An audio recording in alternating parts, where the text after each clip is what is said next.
კაცვი ეკლიანი ბუჩქია ან მცირე ზომის ხე, 1.5-დან 6 მეტრი, რომლის ვერცხლისფერი ყლორტები და ნარინჯისფერი ნაყოფი სამკურნალო თვისებებით გამოირჩევა. იგი მდიდარია ვიტამინებით, ცხიმოვანი ზეთებითა და კაროტინოიდებით. სწორედ ეს კომპონენტები განაპირობებს მის ანთების საწინააღმდეგო, ჭრილობის შემახორცებელ და ქსოვილების აღმდგენ მოქმედებას.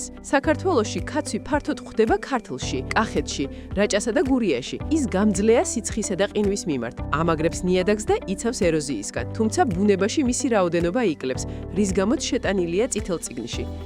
ნაყოფი იკრიფება სრულ სიმწიფეში, სანამ დარბილდება, ცივ რეგიონებში გაყინვის შემდეგ, რადგან ასე კაცვი უფრო ტკბილი და არომატული ხდება. შეგროვებული ნაყოფი ინახება სუფთა, უსნო კასრებში გრილ ადგილას 3 დღემდე.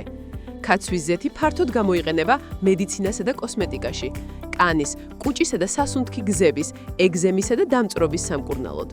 სუფრის კოვს კაცს დაასხით 0.5 ლიტრი წყალი. ადუღეთ 10 წუთი, დაამატეთ თაფლი და მიიღეთ დღეში 2-3 ჯერ.